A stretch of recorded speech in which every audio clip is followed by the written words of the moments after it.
Hello बच्चों, parallel plate capacitor का capacitance निकालने का डेरिवेशन हम कर चुके हैं। जब कैपेसिटर प्लेट्स के बीच में हमको डाइलेक्ट्रिक स्लैब डाल देते हैं तो कैपेसिटेंस कितना होगा वो भी हम स्टडी कर चुके हैं। आज का एक क्रिटिकल क्वेश्चन ये है, अगर पैरेलल प्लेट कैपेसिटर है और कैपेसिटर के बीच में जब हम डाइलेक्ट्रिक स्लैब इंट्रोड्यूस करते हैं तो उस केस में अगर हम बैटरी को कनेक्टेड रहने दें या बैटरी को डिस्कनेक्ट कर दें तो उसके कैपेसिटर के साथ रिलेटेड क्वांटिटीज़ हैं, जैसे चार्ज स्टोर्ड है, पोटेंशियल डिफरेंस है, इलेक्ट्रिक फील्ड है, कैपेसिटेंस है, एनर्जी स्टोर्ड है। इन फिजिकल क्वांटिटीज़ के ऊपर क्या फ़र्क पड़ेगा ये हम आज की वीडियो में डिस्कस करने वाले हैं। स्टार्ट करते हैं। देखिए, सबसे पहले हम टॉपिक लिखते हैं battery is connected. Battery is connected and dielectric slab is introduced between the plates। Capacitor की जो प्लेट्स हैं उसके बीच में हम कुछ ऐसा करते हैं, जैसे ये कैपेसिटर प्लेट्स हैं हमारी और ये बैटरी कनेक्टेड है। बैटरी कनेक्टेड रखेंगे और प्लेट्स के बीच में हम इस प्रकार से एक डाइलेक्ट्रिक स्लैब इंट्रोड्यूस कर देते हैं, तो तब इसकी जो फिजिकल क्वांटिटीज़ उन पे क्या फ़र्क पड़ेगा वो हमें देखना है। तो सबसे पहले हम देखते number 1, potential difference. Potential difference, जो ये प्लेट्स हैं इनके बीच के पोटेंशियल डिफरेंस पे क्या फ़र्क पड़ेगा हम वो देखेंगे। अब देखो, पोटेंशियल डिफरेंस प्रोवाइड कौन कर रहा है? ध्यान से तुम एक एक चीज़ को सोचोगे ना, सारे आंसर क्लियर होते चले जाएंगे। पोटेंशियल डिफरेंस प्रोवाइड कर रहा है बैटरी। कौन प्रोवाइड कर रहा है? बैटरी। अब देखो, इस गिवन सिचुएशन में या गिवन आपकी जो कंडीशन है वहाँ पे हमने क्या किया, स्लैब को इंट्रोड्यूस किया है और बैटरी कनेक्टेड है। बैटरी कनेक्टेड है, स्लैब इंट्रोड्यूस किया है, तो बैटरी कनेक्टेड है, इसका मतलब पोटेंशियल डिफरेंस प्रोवाइड करने का काम तो बैटरी का होता है और बैटरी हमने हटाया नहीं है, बैटरी कनेक्टेड है। तो जितना पोटेंशियल पहले था, जितना पोटेंशियल पहले था मतलब ये डाइलेक्ट्रिक स्लैब डालने से पहले भी बैटरी कनेक्टेड थी, डाइलेक्ट्रिक स्लैब डालने के बाद भी बैटरी कनेक्टेड है। इसका मतलब सेम बैटरी पोटेंशियल प्रोवाइड कर रही है कैपेसिटर प्लेट्स को। इसका मतलब ये हुआ कि पोटेंशियल डिफरेंस में किसी प्रकार का कोई चेंज नहीं आएगा। तो मैं लिख देता हूँ वी डैश, यहाँ डैश वाली जितनी भी क्वांटिटीज रहेंगी, जैसे वी डैश लिखता हूँ, ई डैश लिखता हूँ, यू डैश लिखूँगा, सी डैश लिखूँगा, वो मतलब है ओरिजिनल वाली वैल्यू है, ठीक है। या फिर मैं इनको ऐसे करता हूँ, डैश नहीं लिखता हूँ, ओरिजिनल वाली जो वैल्यूज़ हैं उनको मैं वी नोट से रिप्रेजेंट कर देता हूँ।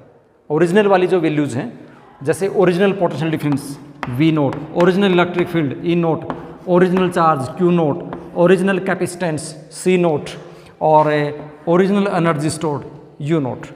और जब मैं वी ई क्यू सी और यू लिखूँगा इसका मतलब है डाइलेक्ट्रिक स्लैब डालने के बाद वाली वैल्यू है। ओके, तो पोटेंशियल में किसी प्रकार का कोई चेंज नहीं आएगा क्योंकि बैटरी को हमने चेंज नहीं किया है।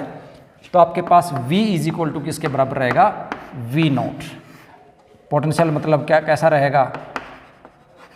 कांस्टेंट रहेगा। Okay, number 2, capacitance.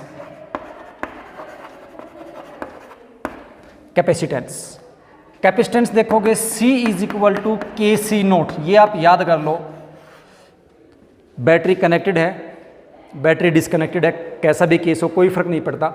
अगर कैपेसिटर प्लेट्स के बीच का पूरा एरिया हम डाइलेक्ट्रिक स्लैब से फिल कर देते हैं तो जो नया कैपेसिटेंस होगा C वो के सी नोट के बराबर हो जाएगा, उसमें किसी प्रकार का कोई चेंज नहीं होगा। ओके, नेक्स्ट देखते हैं नंबर 3, चार्ज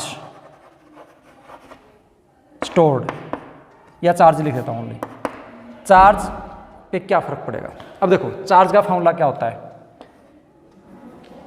कैपेसिटेंस का formula C is equal to Q divide by V. C is equal to Q divide by V, तो Q का फॉर्मूला आपके पास क्या आएगा? CV। कैपेसिटर प्लेट्स के ऊपर जो चार्ज निकालेंगे Q फॉर्मूला क्या आएगा? CV। तो यहाँ से आपके पास जो charge Q is equal to आएगा वो किसके बराबर आएगा? CV के बराबर आएगा। मैंने बोला था जब तक मैं यहाँ पे नोट नहीं लगा रहा हूँ इसका मतलब है आफ्टर इंट्रोड्यूसिंग द स्लैब की हम बात कर रहे हैं। तो यहाँ पे आप क्या देखोगे कि स्लैब इंट्रोड्यूस करने के बाद ये हुआ, जब मैं स्लैब इंट्रोड्यूस कर देता हूँ तो सी की वैल्यू के सी नोट हो जाती है, वी की वैल्यू वी नोट हो जाती है। दोनों की दोनों वैल्यूज अगर आप यहाँ पुट करोगे तो ये आपके पास आएगा के सी नोट वी नोट, के सी नोट वी नोट। और सी नोट वी नोट किसको रिप्रेजेंट करेगा? क्यू नोट, ओरिजिनल चार्ज को रिप्रेजेंट करेगा, मतलब charge before introducing the slab. तो इसका मतलब आपके पास क्यू किसके बराबर आया? के इंटू क्यू नोट। इसका मतलब ये हुआ कि चार्ज के टाइम इंक्रीज हो जाएगा if we introduce dielectric slab and battery remain connected. Fourth जो टर्म है हमारे पास, नंबर 4 पे हम देखते हैं। नंबर 4 पे हमारे पास energy stored, energy stored U is equal to, तो आपको पता है U का फॉर्मूला होता है half C V square. U is equal to क्या होता है? Half C V square. Value put करो, हाफ C की वैल्यू है के सी नोट, U का वैल्यू कितना है? के सी नोट, और V का वैल्यू कितना है? V naught. तो ये हो जाएगा वी नोट स्क्वायर। तो इसको हम लिख देंगे के into half C naught V naught square. इसका मतलब हो जाएगा half C naught V naught square क्या हो जाएगा? ओरिजिनल एनर्जी हो जाएगी। तो आपके पास जो U आएगी वो आएगी के इंटू यू नोट, के इंटू यू नोट। मीनिंग ये निकला कि अगर मैं डाइलेक्ट्रिक स्लैब डाल देता हूँ, बैटरी को कनेक्टेड रखता हूँ, तो सिर्फ पोटेंशियल को छोड़ के सारी जो फिजिकल क्वांटिटीज़ मेरे पास हैं, लाइक कैपेसिटेंस है, चार्ज है, एनर्जी है, वो के टाइम्स हो जाती हैं।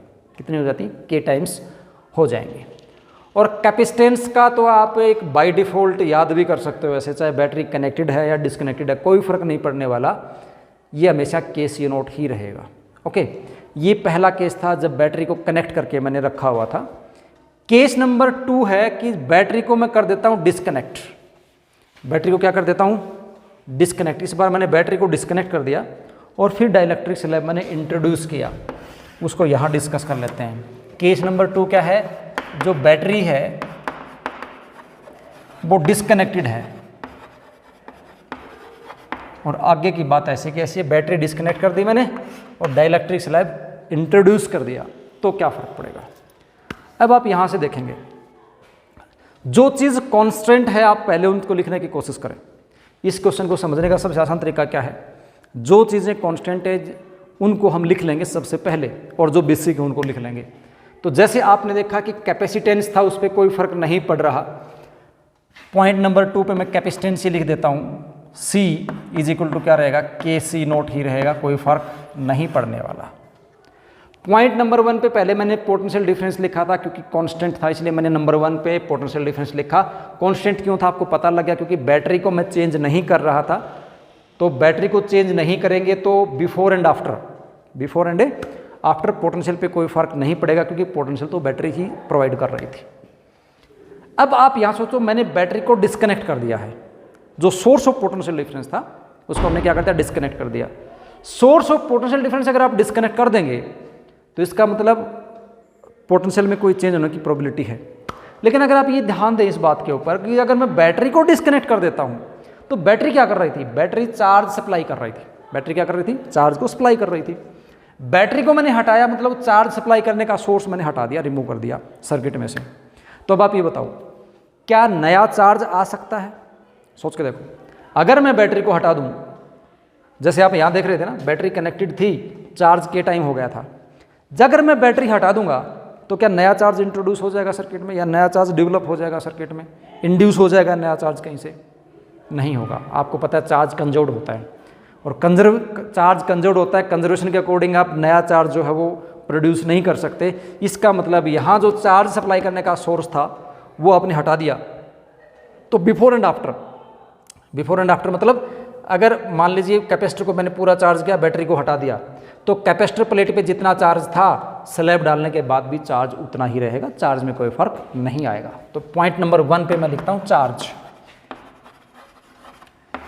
Q किसके बराबर रहेगा? Q नोट के बराबर रहेगा, उसमें किसी प्रकार का कोई भी फर्क नहीं आएगा। ठीक है। अब चार्ज और सी से रिलेटेड टर्म देखो, जब मैंने यहाँ पे सबसे पहले जो कांस्टेंट टर्म थी मैंने इसमें पोटेंशियल लिखी, कैपेसिटेंस में कोई फर्क नहीं आता, मैंने के सी नोट लिखा, और वी और सी से आप चार्ज निकाल सकते हो। अब आपके पास क्यू एंड सी आया है तो यहाँ से आप वी निकाल सकते हो। तो नंबर 3 पे मैं क्या निकालूंगा, पोटेंशियल। पोटेंशियल डिफरेंस जो आपके पास आने वाला है वो कितना आएगा, तो पोटेंशियल डिफरेंस आप वही कैपेसिटेंस वाला फॉर्मूला यूज करेंगे। आपको पता है C इज इक्वल टू होता है Q अपॉन V, तो V का फॉर्मूला आप यूज करोगे Q divide by C। Okay, तो यहाँ से आपके पास V की वैल्यू हो जाएगी Q divide by C, that is equal to Q की वैल्यू तो कितनी है Q नोट, क्योंकि Q में तो कोई चेंज नहीं है, और C की वैल्यू कितनी है KC नोट, तो ये लिख देंगे हम KC नोट। तो V है Q naught upon C note, Q naught upon C note क्या हो जाएगा, V नोट हो जाएगा, तो V आपके पास हो जाएगा V note divided by K, क्या हो जाएगा V note divide by K। और फोर्थ टर्म है जो आपके पास एनर्जी है, एनर्जी स्टोर्ड, तो एनर्जी का फॉर्मूला आपको पता है हाफ CV² होता है। हाफ C की जो वैल्यू है वो KC नोट है, कितना है KC नोट है। V की जो वैल्यू आपके पास आई V नोट बाई K आया, वो जगह V naught square divide by K square, K से स्क्वायर कैंसिल हो गया यहाँ पे, तो आपके पास U का वैल्यू आया 1/K, सेपरेट कर देता हूँ, इंटू हाफ C नोट, ये स्क्वायर मैंने गलती से लगा दी ना, V नोट का स्क्वायर था, C naught V naught square. Okay, और half C naught V naught square को क्या लिख देंगे U नोट। तो आपके पास जो एनर्जी है U इज इक्वल टू वो आ जाएगा 1/K इंटू U नोट, मतलब लिख दूंगा मैं U note divide by K। Okay, तो यहाँ से आप देख रहे कैपेसिटेंस में तो कोई चेंज आएगा नहीं, कैपेसिटेंस में तो कोई चेंज आने वाला नहीं है। आप बैटरी को कनेक्ट करके डाइलेक्ट्रिक सेल डालो, डिस्कनेक्ट करके डालो, कैपेसिटेंस पे कोई फर्क नहीं है। बाकी जो फिजिकल क्वांटिटीज़ हैं उसमें कैसे चेंज आ रहा है उसको हम इस प्रकार से जस्टिफाई कर सकते हैं। अब आपको क्या करना है, अपने कंपटीशन एग्जाम के लिए डायरेक्ट रिजल्ट याद करने हैं। बाय द वे अगर कहीं से रिजल्ट भूल जाओ तो आप ऐसे ही रिजल्ट को ड्राइव कर सकते हैं।